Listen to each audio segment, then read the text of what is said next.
할렐루야. 하나님 말씀 함께 봅니다. 민수기 11장 10절부터 15절 말씀입니다. 민수기 11장 10절부터 15절 말씀.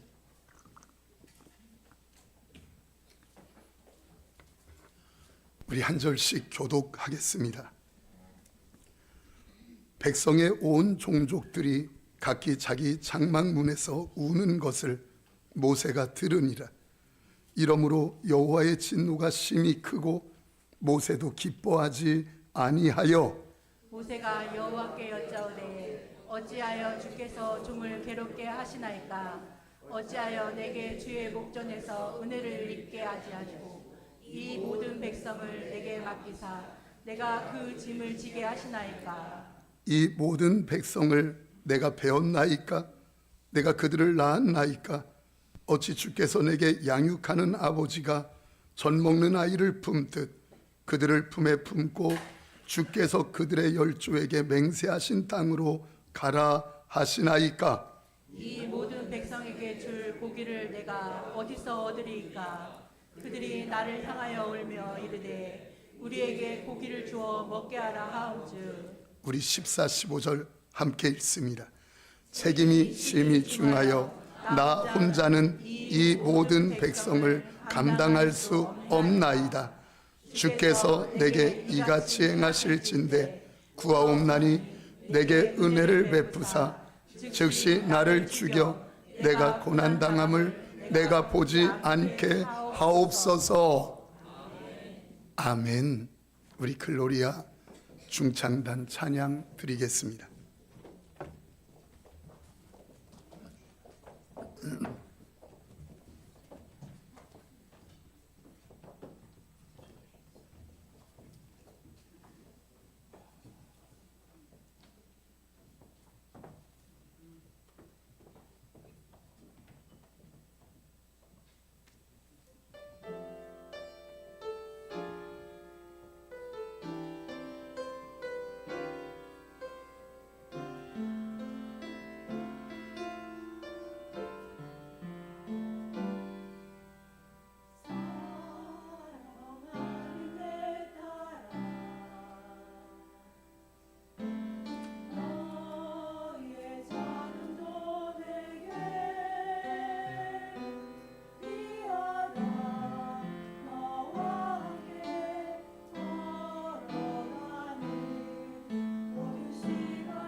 아멘.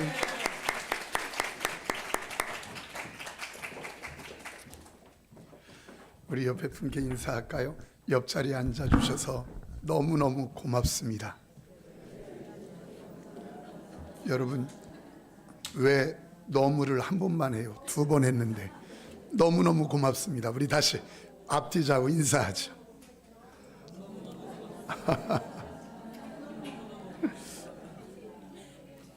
한 목사님께서 5살 난 딸이 있는데 그 딸에 대한 이야기를 들으면서 너무너무 재밌었습니다. 잘 나가던 유치원인데 이 딸이 어느 날 안 가겠다고 얼마나 억지를 부리는지 오늘은 엄마랑 있을 거야, 아빠랑 있을 거야 그러면서 안 간다는 거예요. 그래서 이게 습관이 되면 안 될 것 같고 그래서 이제 혼내는 겁니다. 아니야, 가야 돼. 그리고 너 친구들 다 갔잖아.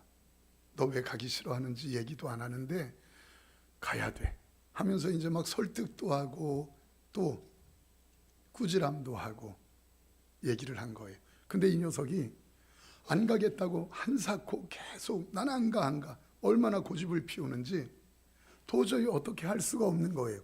막 화내면서 혼내도 봤는데. 그래서 목사님이 이렇게 말했답니다. 얘야, 그러면 예수님께 기도해봐. 예수님께서 가지 말라고 하면 너 안 가도 괜찮고 가라고 하면 그때 가. 아빠도 예수님이 원하는 대로 할게.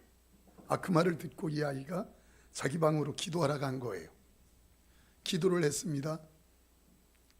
나오더니 아빠, 하나님이 가지 말래.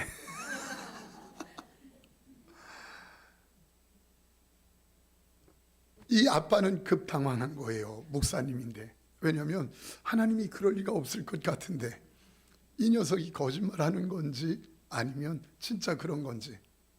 그래도 이미 아이가 하고 약속을 했기 때문에 그래, 그럼 하나님께서 너에게 그렇게 말씀하셨으면 너 안 가도 돼. 아빠도 하나님 말씀에 순종하기로 했거든. 그래서 그날 안 갔어요. 재밌게 놀았어요.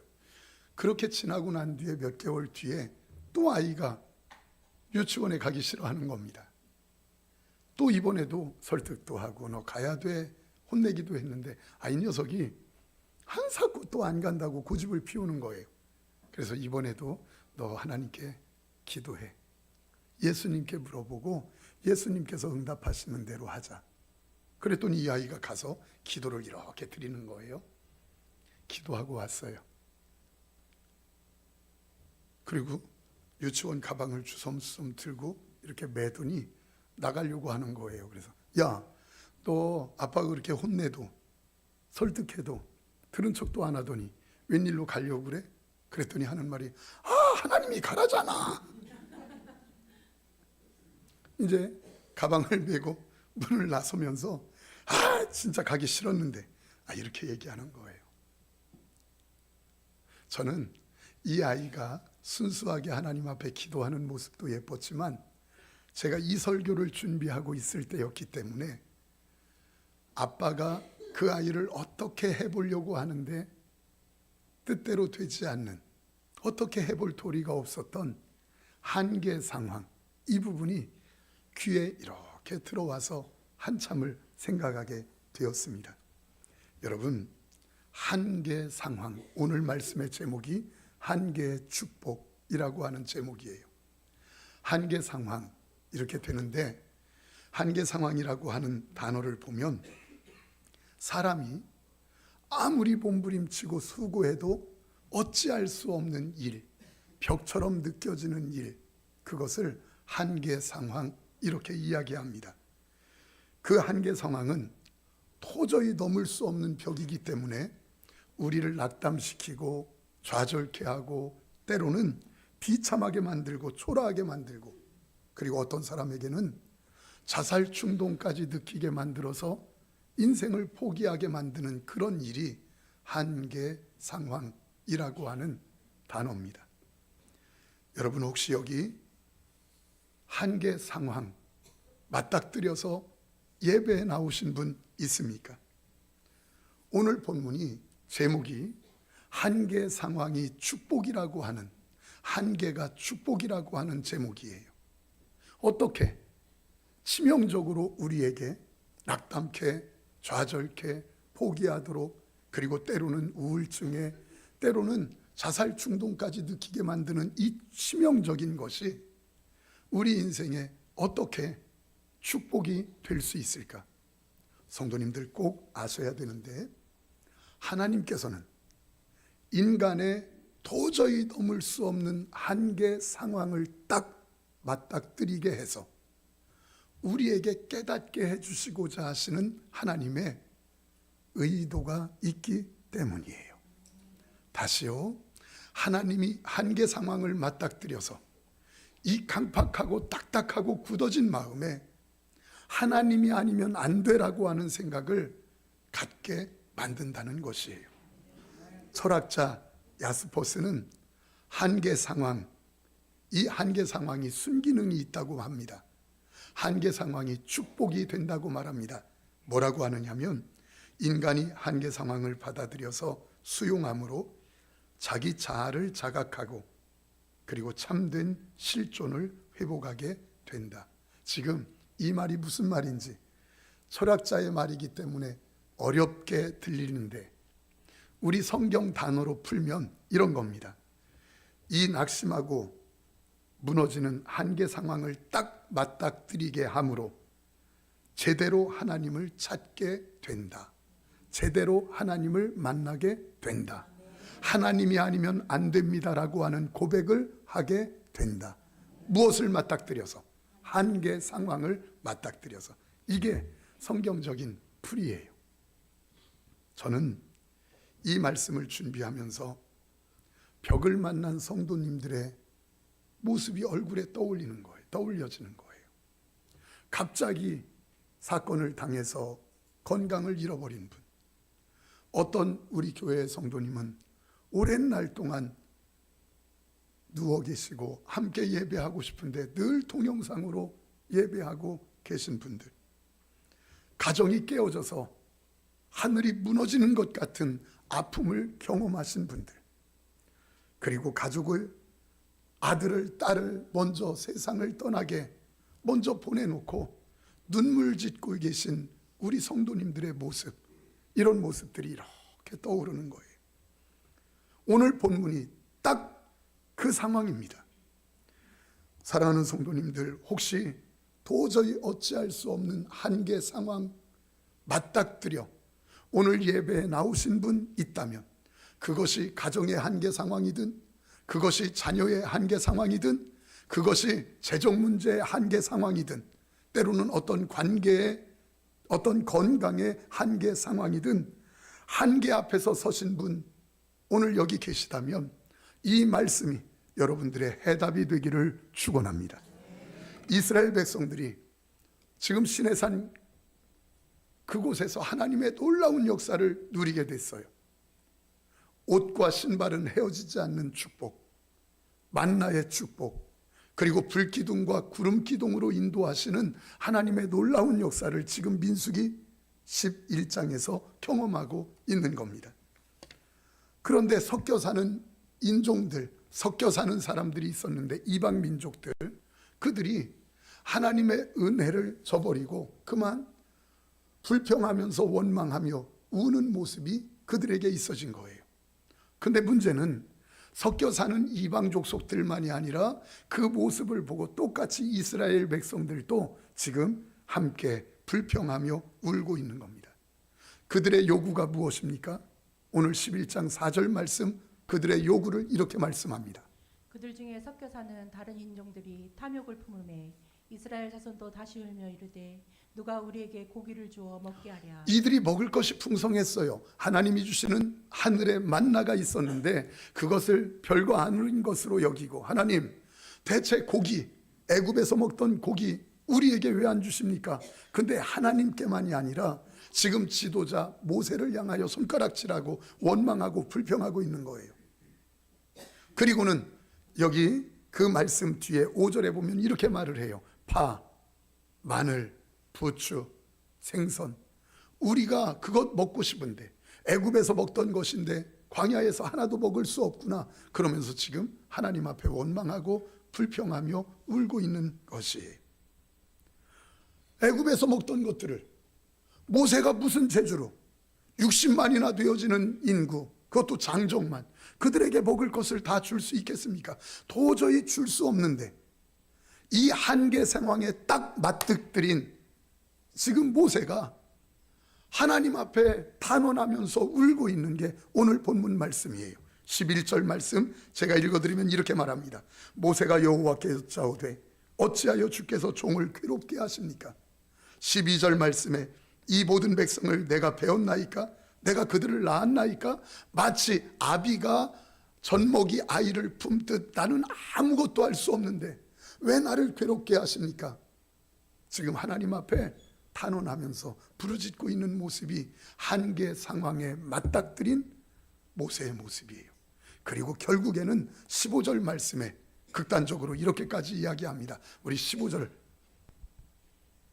주께서 내게 이같이 행하실진대 구하옵나니 내게 은혜를 베푸사 즉시 나를 죽여 내가 고난당함을 내가 보지 않게 하소서. 나를 죽여서 차라리 나를 죽여서 이 고난당함을 내가 보지 않게 하여 주옵소서. 그렇게 지금 이야기하는 거예요. 여러분, 모세의 사역 중에 지금 맞닥뜨린 한계가 무엇입니까? 분명히 지도자로 저들이 무엇을 요구하고 있고 무엇이 필요한지를 아는데 그것을 채워줄 수 없다는 거예요.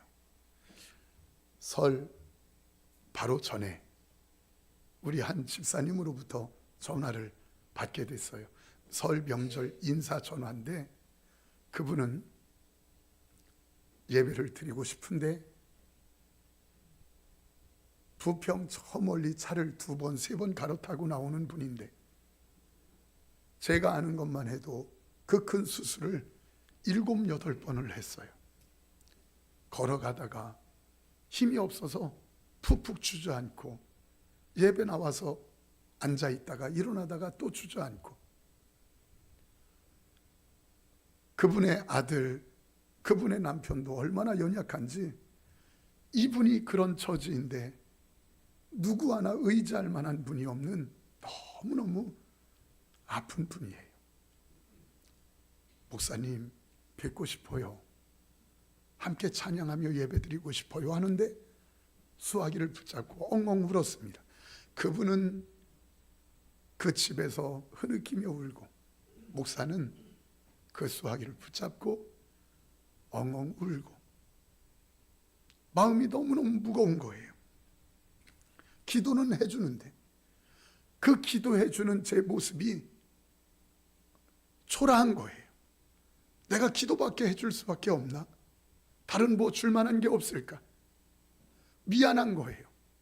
이 아파하는 성도 예배를 사모하는데 그런데 나오고 싶다고 하는데 기도는 해주는데 얼마나 무능한지 그저 기도밖에 해줄 수밖에 없다 생각되는 게 그래서 목사도 부족하고 그 집사님도 부족하고 한계 앞에 설 때마다 어쩜 그렇게 못나고 좀 풍성했으면 좋겠는데 좀 교회가 영적인 것만 주는 것이 아니라 좀 실제적으로 물질도 풍성하게 줄 수 있었으면 예를 들어서 우리 교회 빛나교회 등록하는 분은 이제 등록 기념으로 얼마 줄까? 1억을 드립니다. 이러면 얼마나 좋겠어요. 받는 분 좋고 주는 교회 좋고 아멘 안 할 줄 알았어요 이제. 그런데 참 연약해요. 어느 날 예배를 마치고 풍무동 성전에 있을 때예요. 내려오는데 한 집사님을 만났어요. 그분은 장애우 딸이 있는데 그 딸 때문에 마음 놓고 한번 웃어보지 못하고 마음 놓고 한번 어디 여행 가지 못한 분이에요. 새해도 되었고 그래서 그분 손을 붙잡고 제가 이야기했어요. 집사님 기도 제목이 뭐야? 내가 기도해 주려고. 그랬더니 그분 하시는 말씀, 내 딸 좋은 대학 가게 해주세요. 좋은 직장, 좋은 돈 많이 벌게 해주세요. 이런 거 하나도 없어요. 목사님 제가요, 제 딸보다 하루만 더 늦게 죽었으면 좋겠어요. 지금도 그분의 눈물이 마음에 있어요. 딸보다 하루 더 살고 죽고 싶대요. 그 딸 자기 죽으면 누가 품어줄지 아무도 품을 사람이 없는데 어떻게 해야 될지 모르겠다는 거예요. 그분 손을 붙잡고 기도하는데 미안한 거예요. 이 무능한 목사, 좀 능력이 있었으면 얼마나 좋을까. 어느 날 신방을 준비하고 우리 아내와 함께 신방을 이렇게 나가는 겁니다. 그때 우리 아내가 방문을 나서면서 나 이렇게 입어도 돼? 이래서 제가 뭐라고 했느냐면 딱 보니까 제가 웃으면서 아이 70 할매같이 입었네. 잘 좀 입어봐. 그 말이 딱 떨어지자마자 아차 실수했다. 제가 금방 알았어요. 금방 알았어요. 아니나 달라요? 그 말이 딱 끝나자마자 당신이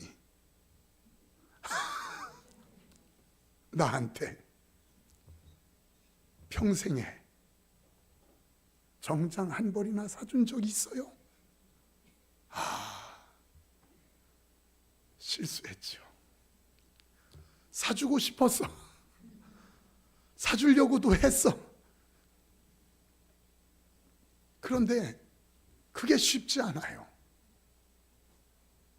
좀 교회가 물질도 풍성하게, 아파하는 성도, 힘들어하는 성도 기도만 해주는 것이 아니라 기도가 끝나면 뭔가 나가는 모습이, 뒷모습이 초라한 게 아니라 딱 문 열고 나갈 때 천정이 열리고 막 돈다발이 우수수 떨어지고 목양실에 기도받으러 온 분들, 아니면 정말 힘들어하는 성도님들, 목사가 기도만 해주는 게 아니라 집문서 땅문서 몇 장씩 주면서 집사님 걱정하지 마, 이거 가지고 일 다 끝내고 나중에 돈 되면 갚아, 안 갚아도 돼.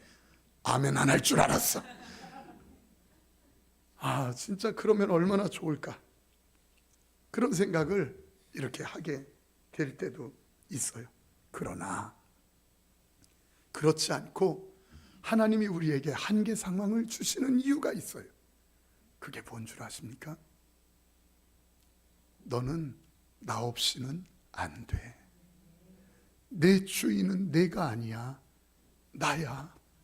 하나님이 그거 알려주고 싶어서, 그거 깨닫게 해주고 싶어서 한계 상황에 딱딱 자꾸 맞닥뜨리게 하시는 것이에요.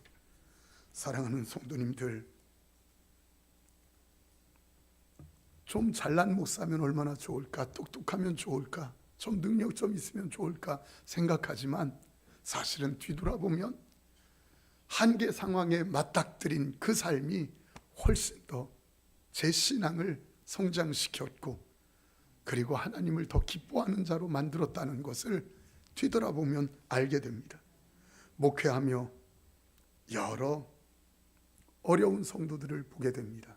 이 목사는 나이와 상관없이 형님이고, 때로는 엄마고, 때로는 오빠이고 그래요. 그래서 어려운 성도들을 대하면서 어떻게 하면 좀 힘이 돼줄까 애쓰는데, 그런데 여러분 꼭 기억하십시오. 사람의 위로, 사람의 도움은 아무리 애써도 거기서 거기에요. 아무리 친한 친구도 도와달라 3번만 전화해 보세요. 그때부터 이제 안 받아요. 전화 안 받아요. 왜요?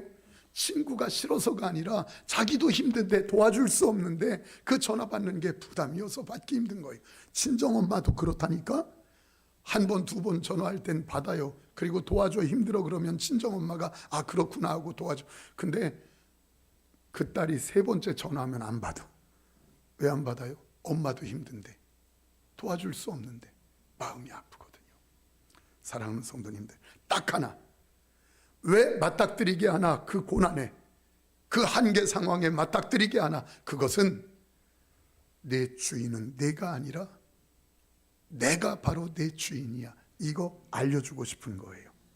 그래서 결국은 오늘 이 본문이 쭉 이어지다가 31절에 하나님께서 이들에게 하나님이 주인인 것을 확인시키는데 메추라기를 이들에게 공급해 주시는 것을 보게 됩니다. 여러분, 제가 한 가지 물어보겠습니다. 기독교 하나님의 성경 말씀 중에 가장 중요하고 가장 기본이 되는 하나님의 말씀은 뭘까요? 몇 절일까? 뭘까? 어떤 거라고 생각이 드세요? 여러분, 창세기 1장 1절이에요. 하나님께서 분명히 성경을 주실 때 뜻과 계획을 갖고 주시는데 제일 먼저 있어야 될 말씀, 두 번째 있어야 될 말씀, 그 다음에 있어야 될 말씀, 하나님이 의미 없이 주지 않았어요. 근데 창세기 1장 1절 말씀이 뭡니까? 태초에 하나님이 천지를 창조하시니라. 창조주. 여기서 가장 중요한 단어가 창조주, 주라는 단어예요. 그게 뭡니까? 주인이라는 거예요. 주인. 하나님이 모든 만물의 주인이 되신다. 이거 알려주고 싶은 거예요. 그래서 창세기부터 요한계시록을 지나서 우리가 발 디디고 사는 이 시간까지 모든 일들이 복잡한 것 같아도 딱 두 가지의 싸움이에요. 하나님이 나의 주인인가? 내가 나의 주인인가? 내 주인이 하나님이냐? 아니면 내 주인이 너냐? 이 싸움이 창세기부터 지금 이 시간까지 이어지는 계속된 일이에요. 창세기 1장 1절은 모든 축복의 출발이고 모든 믿음의 출발이에요. 그거 딱 잃어버리면, 더 이상 주인됨을 잃어버리면 성경이 성경이 아니고 믿음이 될 수 없는 것이에요. 이것 가르쳐주고 싶어서 하나님께서는 우리에게 한계 상황에 맞닥뜨리는 것이에요. 여러분, 오늘날 교회 다니는 많은 사람들이 있습니다. 이렇게 주일이면 예배를 드리고 주님을 찬송하고 높입니다. 그런데 실제적으로 응답받는 사람들은 그렇게 많지 않은 것을 보게 됩니다. 대부분 기독교인들이 왜 응답이 없습니까? 왜 하나님의 응답을 누리지 못합니까? 여러분, 성경에 보면 모세가 나이가 많은데도 불구하고 하나님의 역사를 누리고 맛보는 하나님의 응답을 누리는 사람이었어요.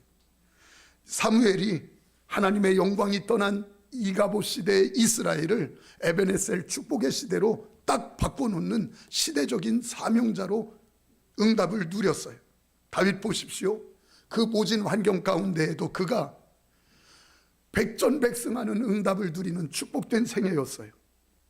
여러분, 성경에 어떻게 그들이 그렇게 응답을 누렸는가 우리는 찾아내야 돼요. 오늘날 여러분들은 왜 그 응답을 누리지 못할까? 우리는 왜 그 응답의 역사를 누리지 못할까?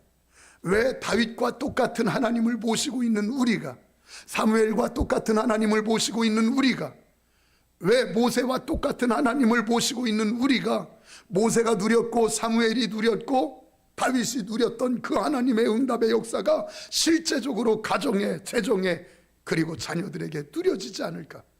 여러분, 왜일까요? 답은 딱 하나예요. 따라서 합시다. 내가 주인이기 때문에.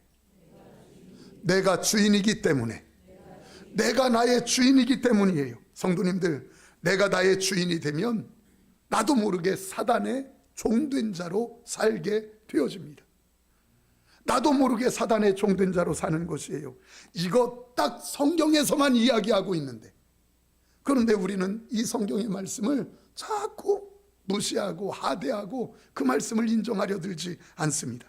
성도님들, 아멘 하셔야 되는데, 복음은 주인 바꾸는 것입니다. 복음은 주인을 바꾸는 것입니다. 그게 뭡니까? 예수님을 나의 구주로 영접했습니다 라고 하는 건 예수님이 이제 내가 나의 주인이 아니라 예수께서 나의 구주요 주인이 되십니다라는 고백이에요.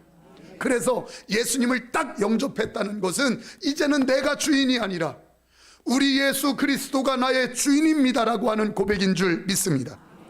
그때부터 하나님이 보이지 않는 손의 역사가 나타나고, 그때부터 하나님이 일하시고, 그때부터 다 이루었도다라고 하시는 하나님의 언약 속에 들어가는 것이에요.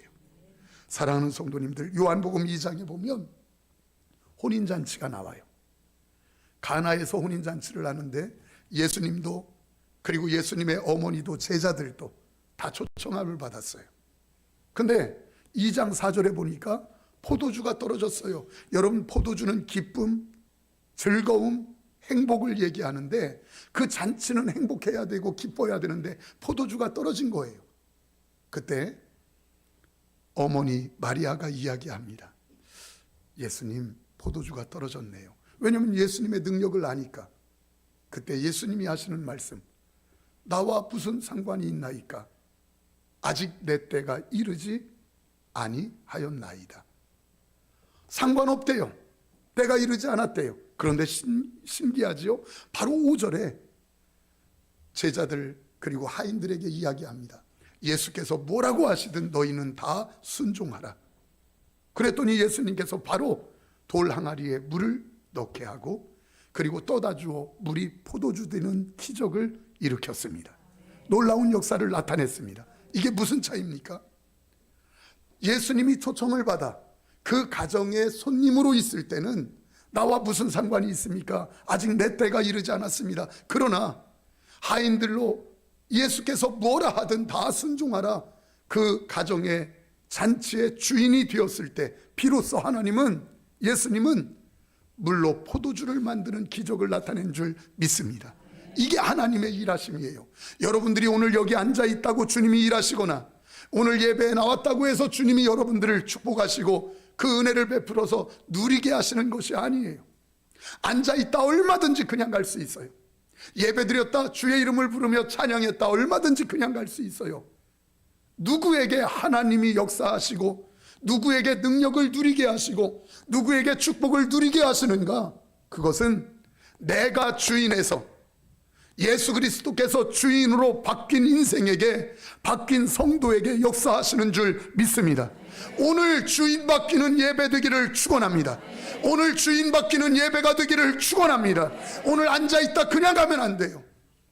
오늘 앉아서 주님을 예배하는데 철저하게 내가 내 주인의 삶을 살았지만, 그래서 모세가 누렸던 하나님의 응답 내가 누리지 못했지만, 그래서 다윗이 누렸던 응답 내가 누리지 못했지만, 오늘 예수 그리스도가 나의 주인으로 바뀌어서 그 주인된 예수 그리스도의 축복을 가감없이 누리는, 제한 없이 누리는 하나님의 사람들 되시기를 축원합니다.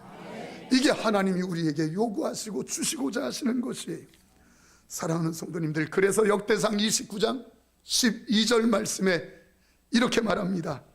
부와 기가 주께로 말미암고 또 주는 만물의 주제가 되사 손에 권세와 능력이 있사오니 모든 사람들을 크게 하심과 강하게 하심이, 모든 사람을 크게 하심과 강하게 하심이 주의 손에 있나이다. 지금 이 말씀을 우리에게 주시는 이유가 뭡니까? 너로, 무능한 너로 내 주인이 되지 말게 하고, 무능한 너로 내 주인이 되지 말게 하고, 모든 사람을 크게 하심과 강하게 하심을 쥐고 있고 온 천지 만물에 전능하신 하나님을 내 주인이 되게 하라. 전능하신 하나님이 내 주인이 되게 하라. 그때부터 응답의 역사 누려짐이 있다는 거예요. 사랑하는 성도님들, 우리 주인은 예수 그리스도인 줄 믿습니다. 앞으로 어떻게 살까? 앞으로 내 건강은 어떨까? 앞으로 내 자녀는 어떨까? 앞으로 우리 집은 어떠할까? 내 재정은 어떠할까? 여러분이 주인이면 염려하세요. 여러분이 주인이면 근심하고 걱정하세요. 그러나 성경은 분명하게 빌립보서 4장 6절 말씀에 이렇게 이야기합니다. 아무것도 염려하지 말고 감사함으로 하나님께 아뢰라. 아무것도 염려하지 말라. 이건 목사의 성경만이 아니라 여러분들의 성경에도 하나님이 분명히 이루어지는 말씀으로 우리에게 주신 말씀인 줄 믿습니다. 그러니 하나님이 주인인 사람은 이 말씀이 이해가 돼요. 믿어져요. 아무것도 염려하지 말라고 하셨으니 우리는 아무것도 염려하지 않아도 됩니다. 아무것도 염려하지 말라고 하셨으니 우리는 아무것도 염려하지 않아도 됩니다. 왜요? 주인 되신 하나님이 대책을 가지고 계시기 때문에, 대책을 가지고 계시기 때문에. 여러분 아시다시피 노예로 팔려간 요셉이 13년 지나 총리가 되어지는 역사를 맛봤어요. 우리가 잘 알듯이 80노인이 애굽 대제국을 이겨먹었어요. 비린내 나는 어부 베드로가 시대를 변화시키는 사람이 됐어요. 죄수인 바울이 로마 제국을 이겼다니까요. 여러분 어떻게 그럴 수 있습니까? 늘 실패하던 인생 링컨이 지금 가장 존경받는 대통령이 됐다니까요. 어떻게 그럴 수 있습니까? 그렇게 배경 없고 그렇게 실력 없던 그들이 어떻게 그 역사를 누릴 수 있습니까? 대답은 딱 하나입니다. 하나님이 그들의 주인이었기 때문에. 하나님이 그들의 주인이었기 때문에, 철저하게 주님이 주인이었기 때문이에요. 실제 여러분들 속의 주인은 누굽니까? 여러분들이 응답받는 것은 여러분들이 그분을 주인으로 모시는 것에 비례해서 응답이 나타나요. 아브라함 보세요. 아브라함이 딱 출발했습니다. 그런데 하나님의 역사를 보는데 본토 친척 아비집을 떠났음에도 불구하고 들듯들듯하며 자꾸 막히는 거예요. 나중에 보니까 그가 아브라함이 주인으로 하나님을 딱 모시고 난 뒤부터 하나님의 축복의 역사가 시작됐어요. 사랑하는 성도님들, 오늘 이 목사도, 오늘 저 여러분들도 주인이 바뀌는 축복된 날 되기를 소원합니다. 우리 하나님께 찬양합시다. 왜 나만 겪는